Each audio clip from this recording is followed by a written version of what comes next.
اعوذ باللہ من الشیطان الرجیم بسم اللہ الرحمن الرحیم بہ نستعین انہ خیر ناصر و معین وصلی اللہ علی سیدنا و نبینا بالقاسم محمد اللہم صلی علی محمد وعلی آلہ الطیبین الطاہرین المعصومین لا سیما بقیت اللہ فی الارضین روحی و ارواح العالمین لتراب مقتمہ الفدا۔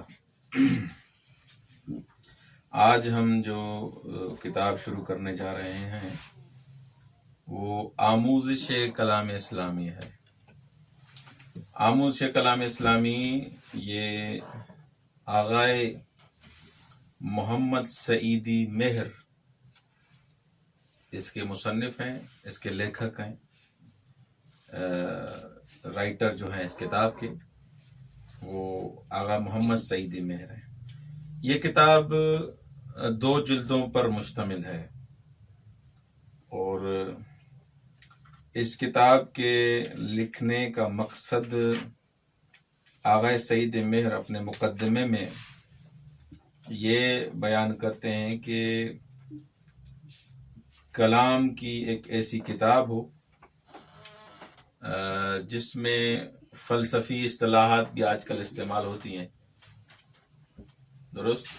تو آغا نے کہا کہ کچھ ایسا لکھا جائے جس میں سستہ رفتہ اور آسان اصطلاحوں کو بیان کیا جائے، اصطلاحوں کو عام زبان میں بیان کیا جائے، تاکہ ابتدائی طالب علم جو بدایہ نہایہ اور ان چیزوں سے آشنا نہیں ہے وہ بھی سمجھ سکے۔ آغا کے لکھنے کا جو اصلی غرض ہے، مقصد ہے، وہ یہی ہے۔ دیکھیں، اگر مثلا کوئی کشف المراد پڑھے، کافی اس کو عرصہ گزر چکا ہے، بہت قدیمی کتاب ہے، درست؟ اور باب ہادی اشر، اس کے علاوہ کئی ایسے مسائل جو ابھی وارد ہوئے ہیں اور برہان اور استدلالات، آغا نے چاہا ہے کہ اس انداز سے اس کتاب کو لکھے تاکہ ہر کوئی جو بھی ابتدا کرنا چاہے علم کلام کی، اس کو پڑھے، اس کو سمجھ میں آ جائے۔ عبارات مغلق، پیچیدہ عبارات اور یہ چیزیں آغا نے ان سے کم استفادہ کیا ہے، بلکہ نہ ہونے کے برابر۔ میرے خیال میں فارسی زبان اگر کوئی ہوگا، ہم تو کیونکہ اردو زبان ہے، اسی لیے ہمارے لیے اگر پیچیدگی کوئی ہوگی تو ہماری زبان کی وجہ سے ہوگی، کیونکہ ہم فارسی کو اور عربی کو اس انداز سے نہیں جانتے۔ لیکن جو فارسی کو جانتا ہے، مثلا یہاں پر کسی کو 15 سال 18 سال 10 سال ہوئے ہیں اور فارسی سے آشنا ہے بالکل، تو میرے خیال میں اس کے لیے مسئلہ نہیں ہوگا۔ تو کلام اسلامی کا ایک بہترین دورہ ہے۔ کوئی بھی انسان علم کلام سے، جو امہات علوم اسلام میں سے شمار ہوتا ہے، ایک بنیادی علم ہے، علم کلام عقائد کا علم ایک بنیادی علم ہے۔ جو انسان چاہتا ہے کہ اس سے بہترین طریقے سے آشنا ہو، اب ڈیپلی اور بالکل جزیات، اور وہ اس کے لیے تو اس کو تخصص کرنا چاہیے، وہ بالکل علم کلام میں جا کے وہ ساری کتابیں پڑھے، اس کی بات نہیں کرے۔ لیکن ایک طالب علم جو فقہ بھی پڑھ رہا ہے، اصول بھی پڑھ رہا ہے، فلسفہ بھی پڑھ رہا ہے، درست، اور حدیث بھی پڑھ رہا ہے، اور چاہتا ہے کہ علم کلام جو ایک بنیادی علم ہے اس سے آشنائی حاصل ہو، ہاں، جو واجب آشنائی ہے، وہ اگر اس کو پڑھے گا تو میرے خیال میں اس کے لیے کافی ہے، بلکہ شافی ہے۔ زبردست ہے، یہ کتابیں بہترین طریقے سے لکھی گئی ہیں۔ اور یہ بھی آپ سے میں وعدہ کرتا ہوں، جو انسان اس کو صحیح نمونے سے پڑھے، ان کتابوں کو، تو پاکستان یا مثلا ہمارے معاشرے میں اگر یہ جائے گا تو اس کو کوئی مشکل نہیں ہوگی۔ اگر خدا شناسی کے بارے میں، معاد کے بارے میں، قیامت کے بارے میں، توحید کے بارے میں، عدل کے بارے میں، رہنما شناسی کے بارے میں، امامت کے بارے میں اگر کوئی سوال ہوگا تو آسانی سے جواب دے پائے گا۔ آغا نے اس طریقے سے آسان طریقے سے وہ بیان کیا ہے کہ کسی کی طالب علم کے لیے کوئی مشکل نہیں ہوگی۔ اب ہم جو ناظرین جو یہ ویڈیو دیکھ رہے ہیں یا درس سن رہے ہیں، کیونکہ ہمارا یہ ایک جو سلسلہ ابھی شروع کیا ہے، اس میں ہم لائن بہ لائن اور سطر بہ سطر نہیں پڑھیں گے، یہ آپ کے ذہن میں رہے، کیونکہ سطر بہ سطر پڑھیں گے، ایک ایک لائن کر کے پڑھیں گے تو میرے خیال میں اس کے لیے 2-3 سال چاہیے، جو اس میں بڑا وقت لگے گا۔ ہم کوشش کریں گے کہ محتوا اور اصل مواد اور مطلب آپ تک پہنچائیں، کیونکہ یہ دوستان جو ابھی بیٹھے ہوئے ہیں، یہ چاہتے ہیں کہ مثلا امتحان میں بھی شرکت کریں، ان کا آزمون ہے، اور بالآخر کتاب سے اجمالی حساب سے ایسے بھی نہ ہو کہ بالکل گزر جائیں اور کوئی چیز سمجھ میں نہیں ہے، ایسے بھی نہیں چاہتے ہیں کہ کچھ نہ کچھ مطالب سے آشنائی بھی حاصل کریں۔ تو آغائے سعید مہر حفظ اللہ نے یہ کتاب جو ابھی ہمارے ہاتھوں میں ہے 1377 ہزاروں سیصد و ہفتاد و ہفت میں یہ کتاب تقریباً انہوں نے تدوین کی ہے۔ ابھی ایرانیوں کا کیا چل رہا ہے 1399، تقریباً اس کو 20-21 سال ہو چکے ہیں اس کتاب کو۔ بہرحال یہ کتاب جامعۃ المصطفیٰ جو MIU یونیورسٹی ہے اس میں باقاعدہ طریقے سے پڑھائی جاتی ہے، جس میں تقریباً ساری دنیا کے جو بھی ممالک ہیں ان کے جو طلاب ہیں وہ پڑھتے ہیں، تو یہ کتاب ان کے لیے پڑھنا ضروری ہو گئی ہے۔ آج کل رائج ہے، بالکل یہ حوزے میں رائج ہے۔ اچھا، آغا صاحب فرماتے ہیں کہ دیکھیں مدخل میں آپ تیسری لائن پہ آئیں، اس میں آغا صاحب فرماتے ہیں کہ تعالیم دینی را در سے بخش اساسی اعتقادات، اخلاقیات، احکام، شریعت، جائیداد، جو بنیادی تعلیم دینی ہے، جو تعلیم دین کے بارے میں جب گفتگو ہو وہ ان 3 بخشوں میں، 3 حصوں میں، 3 چیزوں کے بارے میں ہم گفتگو کرتے ہیں۔ یہ چیز یاد رکھیں، جب بھی علم کی گفتگو ہوگی، تعلیم دین کے بارے میں گفتگو ہوگی تو کتنا 3 اس کے حصے ہیں۔ ایک اعتقاد، اخلاقیات، احکام۔ اخلاق آپ کا کیسا ہونا چاہیے، آپ کی زندگی کیسے ہونی چاہیے، آپ کا اٹھنا، آپ کا بیٹھنا فقط احکام تو نہیں ہے نا، یہ مسکرا کر ملنا، خندہ پیشانی سے ملنا، بیوی کے ساتھ آپ کا سلوک، استاد کے ساتھ آپ کا سلوک، والدین کے ساتھ آپ کا سلوک، اور دوستوں کے ساتھ آپ کا سلوک، جیسے خود رسالت الحقوق امام سجاد علیہ الصلوۃ والسلام کی لکھی ہوئی ایک عظیم کتاب جو ایک سرمایہ ہے، تو اس میں یہ ہے کہ ہمارا حتیٰ کہ آنکھ کا حق کیا ہے، ہماری زبان کا حق کیا ہے، ہمارے ہاتھ کا حق کیا ہے، وہ سارے حقوق مولا نے بیان کیے ہیں۔ بیوی کا حق کیا ہے، باپ کا کیا حق ہے، بیٹے کا کیا حق ہے، بیٹی کا کیا حق ہے، سارے حقوق مولا نے وہاں پر بیان کیے ہیں۔ تو اخلاقیات، صحیفہ سجادے اور ان چیزوں سے آپ حاصل کریں گے، یہ ایک الگ علم ہے اخلاق کا۔ ایسے نہیں کہ اخلاق اور احکام ایک ہی چیزیں، نہیں، الگ سسٹم ہے۔ اچھا، ایک اعتقادات، ہمارا عقیدہ کیسا ہونا چاہیے خدا کے بارے میں، خدا ہے، نہیں ہے تو کیوں ہو، اس کا ہونا ضروری ہے، اس کے لیے دلیل کیا ہے، اگر ہو تو پھر کیسا ہو، اس کی صفات کون سی ہیں، درست، صفات ثبوتی کون سی ہیں، صفات سلبی اس کی کون سی ہیں، خدا میں کیوں صفات سلبی یہ نہیں ہونی چاہیے، کیوں نہیں ہو سکتی، یہ سارے سوالات آ سکتے ہیں یہ اعتقادات میں۔ عدل، اللہ کا عدل ہونا کیوں ضروری ہے، مرضی ہے اس کی، اس نے خلق کیا، جس کو جہنم میں ڈالے، جس کو بہشت میں ڈالے، اللہ کا عدل ہونا کیوں ضروری ہے، یہ بحث اعتقادات میں آئے گی۔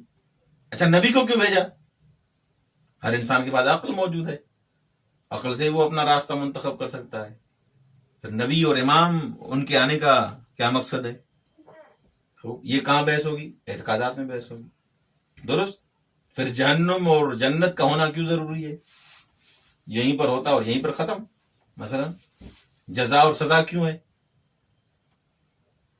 اچھا، خاتمیت، ہم خاتمیت کے قائل ہیں، انبیاء کا سلسلہ ختم، رسول خدا صلی اللہ علیہ وسلم پہ سلسلہ ختم ہو گیا، اب اس کے بعد امام کا ہونا کیوں ضروری ہے، رہنما بلا کر کنٹینیو کیوں ہو رہا ہے سلسلہ، یہ کیوں، یہ کہاں بحث ہوگی، اعتقادات میں بحث ہوگی۔ اس میں آپ تقلید کر سکتے ہیں، تقلید نہیں کر سکتے آپ، کہ مثلا فلاں نے کہا کہ صحیح ہے یہ فلاں امام ہے، نشد کے، یہ تقلید نہیں کر سکتے آپ اس میں اپنی ریسرچ، اپنی تحقیق، فطرت، آپ کی فطرت، آپ کی عقل اس بات پر دلالت کرے گی کہ یہ چیز ہونی چاہیے، نہیں ہونی چاہیے۔ آپ اعتقادات میں، اصول دین میں تقلید آپ نہیں کر سکتے، معارف آپ پڑھ سکتے ہیں، جیسے آپ یہ معارف پڑھ رہے ہیں، لیکن تقلید آپ نہیں کر سکتے۔ اور تیسرا بخش ہے احکام. احکام میں تقریر ہوتی ہے. نماز کیسے پڑھنی چاہیے, کتنی رکعت ہے, اس کے مطہرات کیا ہیں, نجاسات کیا ہیں, ہو پانی اگر کوئی چیز نجس ہو جائے تو کس چیز سے وہ چیز نجس ہوئی ہے, کیسے اس کو پاک کرنا چاہیے, کتنا پانی ہو تو پھر وہ نجس ہوگا, کتنا پانی نہ ہو تو پھر وہ پاک ہو جائے گا, نجس ہو جائے گا, اس کی مقدار کر کی ہو, کر سے کم ہو, قلیل کسے کہتے ہیں, مضاف کسے کہتے ہیں, آب مطلق کسے کہتے ہیں, آب باران سے کیسے کسی چیز کو پاک کیا جائے, سورج کیسے پاک کرتا ہے, یہ کہاں ملے گا سر آپ کو, احکام ملے گا. پھر مجتہد نے جیسے بتایا آپ کو ویسے ہی فالو کرنا ہے, عمل کرنا ہے. ہمارے پاس بس 3 کیٹیگریاں ہیں. کس کے بارے میں؟ تعلیم دین. تعلیم دینی کے بارے میں. تعلیم دین یا اعتقادات ہوں گے یا اخلاقیات یا احکام. ٹھیک. ہماری جو یہ کتاب ہے کلام اسلامی, یہ کتاب کس کے بارے میں ہے؟ اعتقادات کے بارے میں. یہ احکام اس میں بیان نہیں کریں گے کہ مثلا پانی کتنا ہو اور نماز کیسے پڑھیں, 3 رکعت 4 رکعت میں شک ہو تو کیا کروں, 4 پہ اکتفا کروں, 3 پہ کروں, کیا کروں, سجدہ سہو دوں نہ دوں, یہ یہاں پر بحث نہیں ہوگی. احکام کی بحث یہاں پر نہیں ہوگی. اخلاقیات کے بارے میں یہاں بحث نہیں ہوگی. وہ معراج السعادہ اور دوسری جو کتابیں ہیں اس کی طرف رجوع کرنا چاہیے. یہ انسان کو رسالت الحقوق اور یہ وہ جادیات دعائیں اور اہل بیت علیہ السلام کے جو معارف ہیں نہج البلاغہ میں, یا مثلا جو خطبے ہیں مولا کے اخلاقیات پر مبتنی, یا اقوال جو موجود ہیں, یا سنن النبی کے نام سے جو علامہ طباطبائی نے بہترین کتاب لکھی ہے ان کی طرف رجوع کیا جائے, یا مثلا طلاب کے لیے آداب المتعلمین یا منیت المرید, اس جیسی کتابیں انسان کو پڑھنی چاہیے. اچھا, تو یہ کتاب اعتقادات کے بارے میں, یہ بات کنفرم ہو گئی. اچھا, اب آغا صاحب کہہ رہے ہیں کہ دیکھیں جب اعتقادات ایک تعلیم دین کا ایک اہم رکن ہے, اعتقادات, اس کی معرفت ضروری ہے, ضروری نہیں ہے, ضروری ہے, یہ بات ضروری ہے. اچھا, بس سب سے ضروری جو چیز ہے وہ اعتقادات ہے تعلیم دینی میں, اس کا حاصل کرنا کسی طریقے سے بھی ہر انسان پر واجب ہے. اچھا, اب آتے ہیں یہ جو اعتقادات ہے, اس اعتقادات میں آپ اس کو نام کیا دیں گے, اس علم کو نام کیا دیں گے, اس علم کو آپ نام کیا دیں گے؟ اس علم کا ہم نام دے رہے ہیں علم کلام. یعنی اگر مثلا آپ اعتقادات کے بارے میں جہاں بھی گفتگو کریں گے تو حوزے میں اس چیز کو علم کلام کہا جاتا ہے کہ بھائی کون سا علم پڑھ رہے ہیں آپ, علم کلام پڑھ رہے ہیں. کشف المراد پڑھیں گے تو آپ کوئی آپ سے پوچھے گا کیا پڑھ رہے ہیں آپ, علم کلام پڑھ رہے ہیں. کلام اسلامی آغا سعید میر کا پڑھیں گے تو آپ کیا کہیں گے, کلام پڑھ رہے ہیں. آموز عقائد آغا مصباح یزدی پڑھیں گے تو آپ کیا کریں, کیا آپ بتائیں گے یہ کلام پڑھ رہے ہیں. باب ہادی اشر پڑھیں گے آپ تو اس کا کیا ہوگا جواب, یہ باب ہادی اشر موجود ہے میرے پاس. اچھا, یہ ساری کس کے بارے میں کتابیں ہیں, کلام کے بارے میں. واضح ہو گیا. اچھا بھائی, کلام جو پڑھ رہے ہیں پہلے یہ تو بتائیں کلام ہے کیا. ماشاءاللہ شروع کر دیا آپ نے. کلام ہے کیا؟ سب سے پہلے اگر کوئی کتاب پڑھے گا آدمی کسی ٹاپک پر تو سب سے پہلا سوال یہ آئے گا کہ یہ کلام ہے کیا. درست, ڈیفینیشن کیا ہے, اس کی تعریف کیا ہے. اچھا صحیح, اس کا تعارف تو کراؤ. دیکھیں آغا نے جو تعریف کی ہے, یہ تعریف آغائے سعید مہر نے, جو ہمارے پاس متنی کتابیں ہیں ان کے علاوہ آغا نے جو یہ تعریف لی ہے وہ شوارق الالہام ہو. آغا عبدالرزاق لاہیجی بڑے متکلم گزرے ہیں ہو,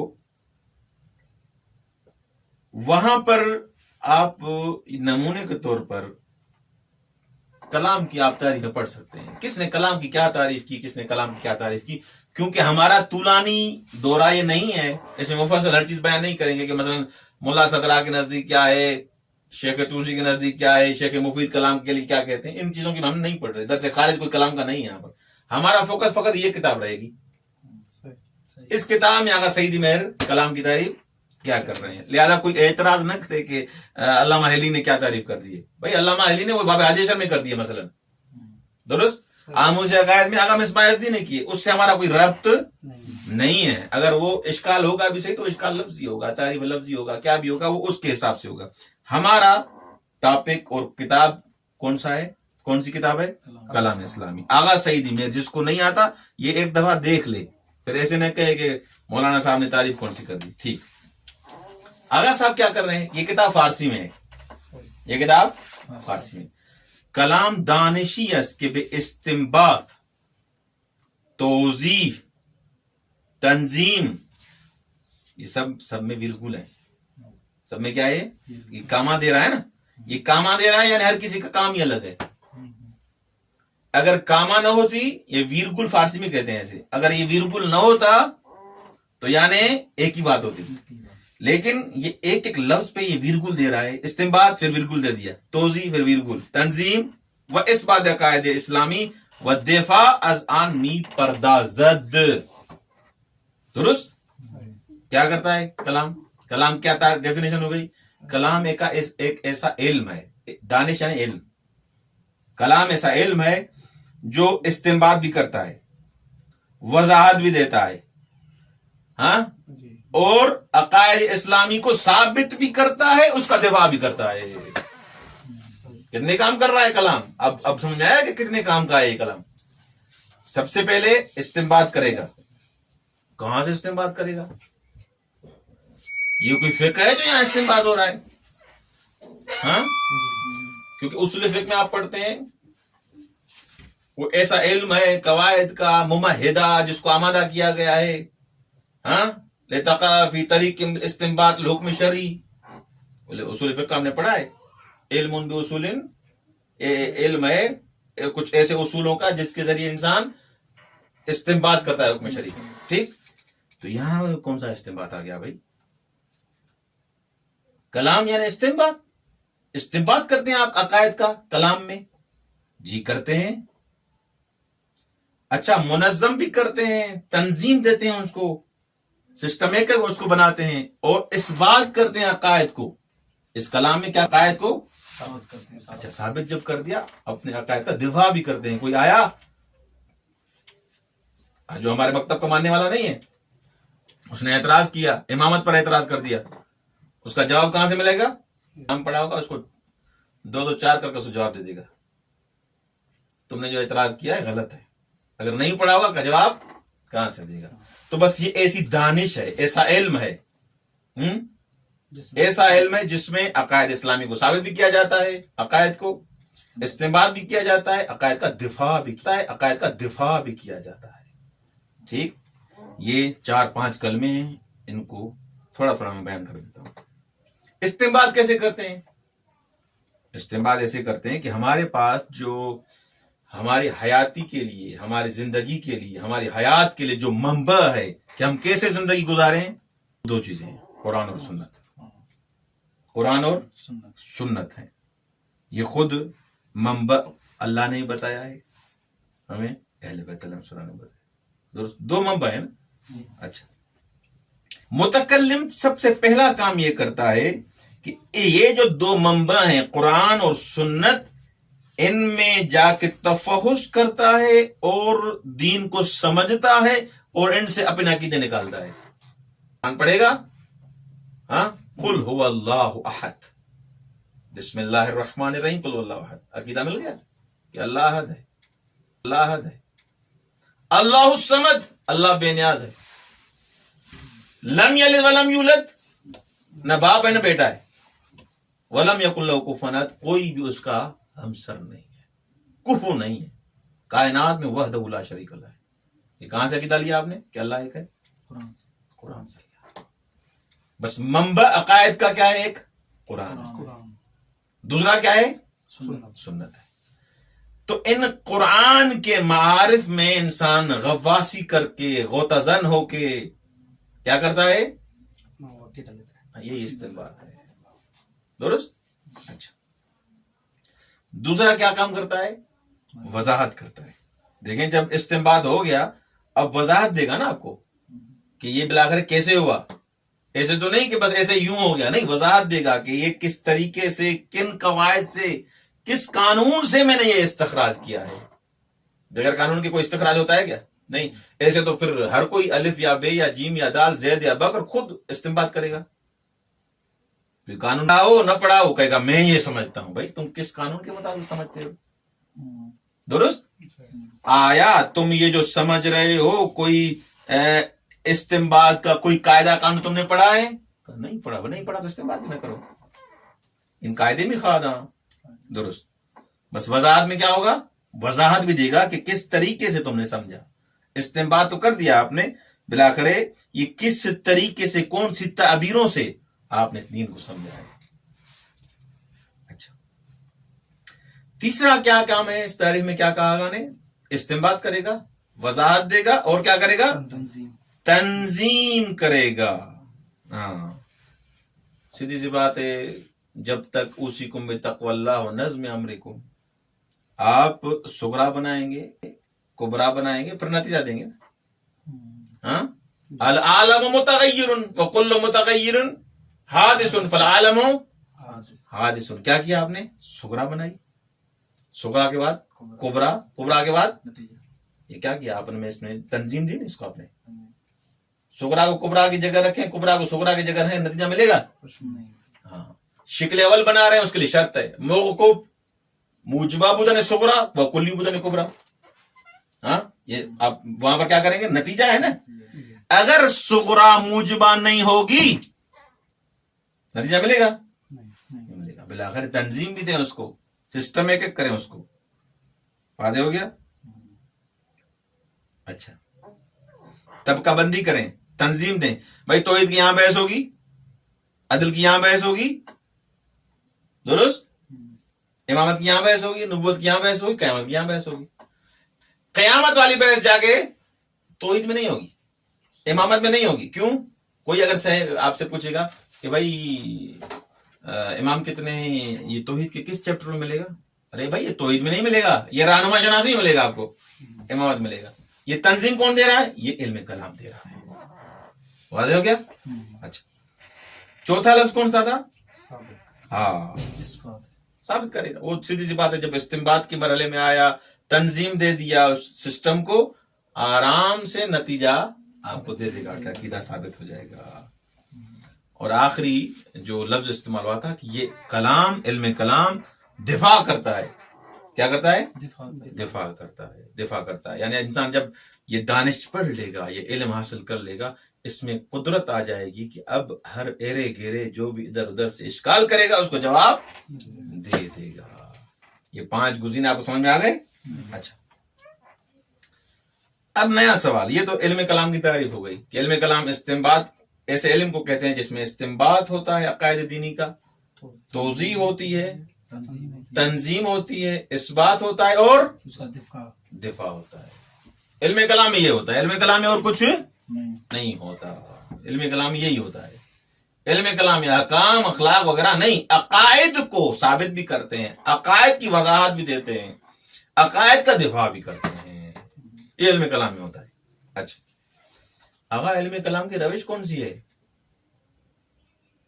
ہمارے پاس مختلف روشیں ہیں نا. کوئی انسان تجربہ کرتا ہے, وہ مثلا بایولوجی کیمسٹری آپ نے پڑھے ہیں یہ علم, ہاں وہ کیا کرتے ہیں, وہ مینڈک ان کو تجربے کر کے پھر اس پہ دوائی استعمال کرتے ہیں. اس دوائی سے مثلا یہ دوائی اس کو جو میں نے اس میں دوائی ڈالی یا اس جانور کو دوائی جو میں نے پلائی, پھر اس تجربے کر کر کے ابھی جو مثلا کرونا کی بیماری چل رہی ہے یہ 1000 تجربوں سے گزرے گی. یہ اس کی میڈیسن, اس کی کیا کہتے ہیں ویکسین, پھر اس کے بعد پھر انسانوں کے لیے مہیا ہوگی کہ اب انسان کو یہ کیا ہے؟ تجربہ ہے. تجربہ ہے ایک علمی حساب سے اس چیز ثابت کیا, اب تجربے سے ان چیزوں کو, تو یہ علم کلام میں تجربہ ہوتا ہے. اچھا تجربہ نہیں ہے مثلا, تو اس میں روش کون سی ہے, طریقہ کون سا علم کلام کو, علم کلام کس طریقے سے ہمیں سمجھاتا ہے؟ علم کلام کہتے ہیں روشیں 2 ہیں, ایک عقلی دوسرا نقلی. نقلی وہ نقلی نہیں جو ہمارے یہاں کہتے ہیں نقلی, یہ نقل سے مراد ہے یعنی وہ جو روایات اور احادیث ہم پر ہم تک پہنچے. یعنی اس دیکھیں علوم جو بھی آپ دیکھیں علوم تجربی کے علوم کو کہا جاتا ہے، کچھ علوم تجربی ہیں، کچھ علوم عقلی ہیں، کچھ علوم نقلی ہیں. ان چیزوں سے علوم خالی ہیں نہیں، یہی ہیں. ٹھیک. اچھا، سائنس آپ کی جو ہے اکثر تجربے میں ہے نا، سائنس میں اکثر تجربے ہوتے ہیں، تب یہ دوائیں وغیرہ یہ وہ سارا سسٹم بناتے ہیں، سب کچھ اس میں ہوتا ہے نا. یہ فناوری جسے کہتے ہیں، ٹیکنالوجی، پہلے یہ 1000 چیزوں سے گزر کے پھر یہ جہاز بن گیا. پہلے دن سے کوئی ہے کہ جہاز بنا کے اور دے دے کسی کو؟ نہیں، پتہ نہیں اس نے کیا کیا بنایا ہوگا پہلے، پھر یہ جا کے تیار ہوا اور ہم اس میں چڑھ کے سکھر جا رہے ہیں، کراچی جا رہے ہیں. ٹھیک. اچھا، بس روش علم کلام کی ایک عقلی ہے. عقلی یا نہیں، کیا عقلی کے لیے کوئی قانون ہے یا نہیں؟ بس ایسے ہی عقلی ہے، سب کا عقل. ہاں، عقلی اس حساب سے کہ اس میں اصول ہیں، کچھ قواعد منطقی ہیں، قواعد قیاس بنتا ہے. وہ قیاس نہیں جو حرام ہے، وہ قیاس جو ہمارے یہاں حرام، کیونکہ ہمارے یہاں استدلال کتنی قسمیں ہیں؟ جلدی بتائیں. 3 قسمیں. کون سی؟ قیاس، استقراء، تمثیل. تمثیل جو ہے ہمارے یہاں وہ حرام ہے. وہ مولوی آیا تھا ہمارے پاس، وہ مولوی آیا تھا ہمارے گاؤں میں، یار وہ تو چور تھا، اب جو بھی مولوی آئے گا وہ چور ہے. واہ صحیح، واہ تمہارا قاعدہ بنانا. یہ کیا ہے؟ تمثیل ہے.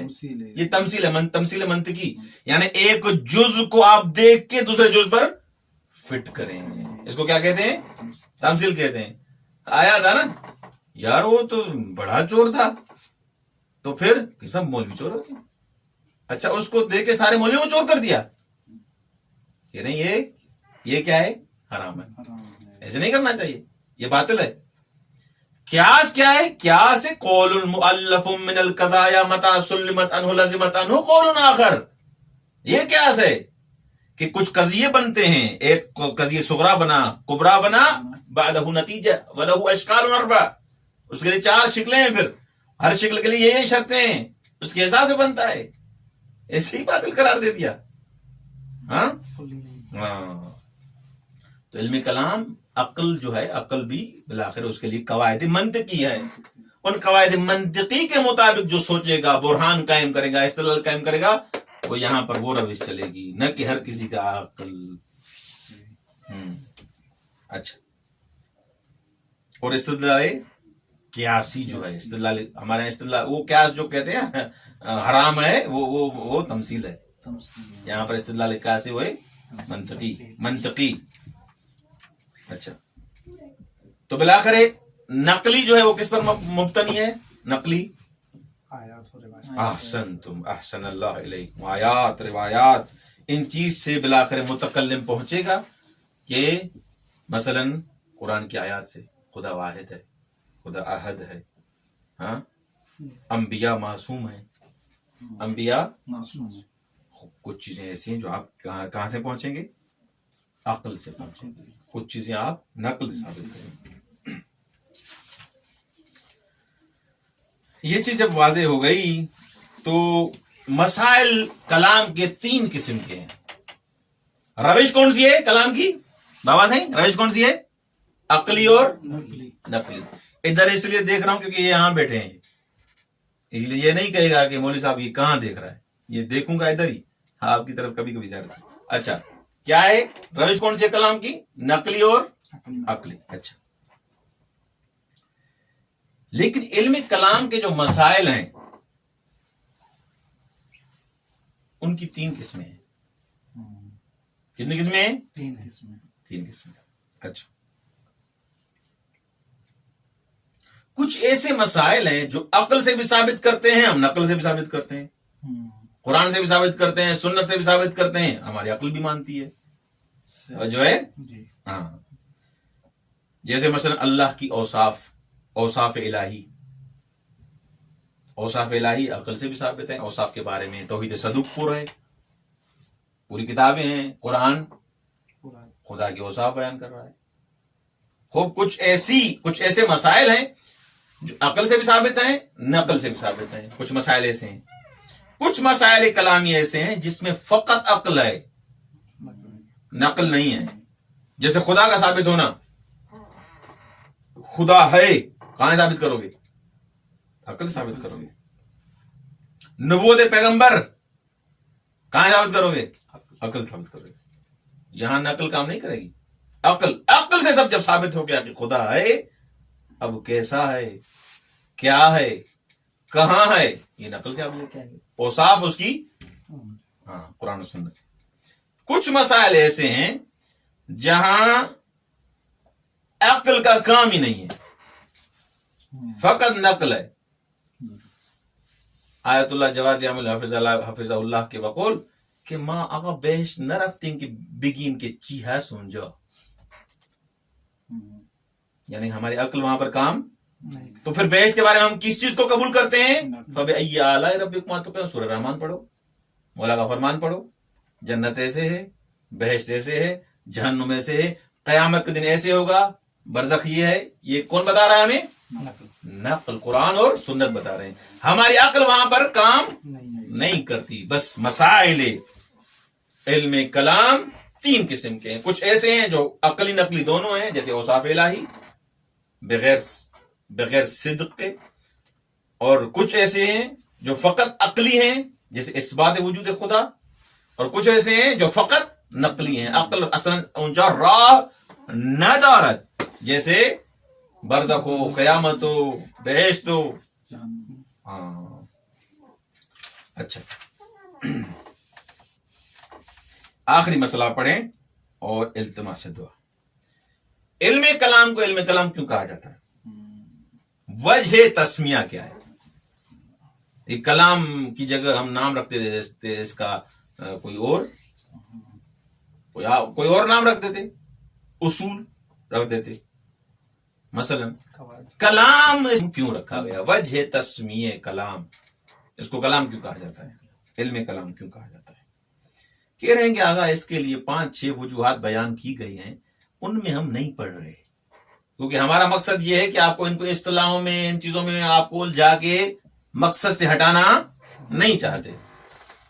لیکن 2 وجہیں آپ کو پھر بھی بتا رہا ہوں، ایسے نہ ہو کہ خالی ہو جائے کام بالکل، کوئی کسی کو بتانے کے لیے آپ کے پاس بھی ہو کچھ.